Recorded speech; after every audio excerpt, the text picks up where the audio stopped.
regarding the hadith. Now, recently we come to know the hadith that we have been hearing. For example, a woman throwing trash on Prophet Muhammad Sallallahu Alaihi Wasallam is not even a hadith, or some other thing that we hear that about the spider spinning the web, moving a web, and this is also not authentic. So I just want to know that, like the hadith that we have been hearing for the past 15 years and from reputed scholars. So how come like one day we come to know it's not been authentic? So especially when it's coming from a scholar, like if a layman says no problem, but if a scholar is saying and we're hearing this, so where did they go wrong and how do we protect ourselves from this? Like to know that these are two questions. With regards to the fabricated hadith which you have been hearing since your childhood, not only you and sometimes even your parents and everyone around you, that's a dilemma. And some of these hadith, not only that they're weak, they're fabricated, they're not mentioned anywhere. It's a word of mouth have been transmitted and sometimes even put together by the enemies of Islam, like the hadith of the Jewish man throwing the trash or woman upon the Prophet ﷺ. It is not even a hadith, even though you hear it in Khutbatul Jum'ah, you hear it in Durus, you hear it at school, it's written sometimes in articles. But when you say, how come the scholars, reputable scholars, repeat this hadith, please allow me to disagree with you. So there is a difference between da'iyah and a preacher who hears a hadith here and there and just share it with the people, okay? Assuming that it's something really emotional and it will make people interact with him, shed tears and cry and so on. But he doesn't know that it's causing a huge damage. In addition to that, and on top of that, the Prophet ﷺ have warned, whoever fabricates a lie, then ascribes it to me, let him expect his seat in hellfire. He has already booked the seat in hellfire. Recently, I shared the stage with some people, okay, for the first time. Sometimes you happen to meet people for the speakers. And everyone was saying something.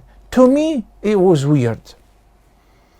So after we finished, I spoke to one of the speakers.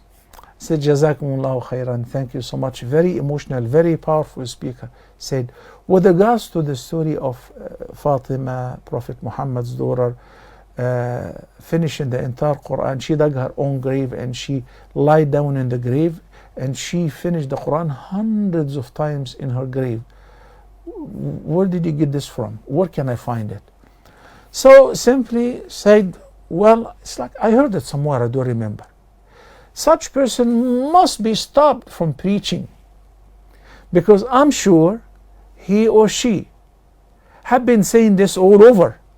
This, and along with it, many other narrations, many other fabricated stories, which not authentic, not mentioned anywhere. So when you demand, where can I find it? You know, in which hadith, in which story, in which book? I don't remember, wallahi. I heard it somewhere. That is not sufficient. In the past, that was pardoned because some teacher, school teachers said it to the students and they believed them when they were young. So they keep repeating it as if it is authentic. But now, before you give a speech, before you give khutbatul Jum'ah, what you need to do is write down all the hadith that you want to write down and the verses. Memorize the verses so that when you quote them properly and the interpretation or the English meaning correctly. Chapter number, verse number. It's best to know their meaning. A hadith, is this a sound hadith? If it is even a Hasan hadith, one of the classes of the weak hadith, I need to tell the audience this is a weak hadith.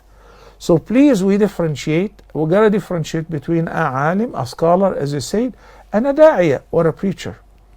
A preacher could have a big long turban and a long beard, but his knowledge is very superficial.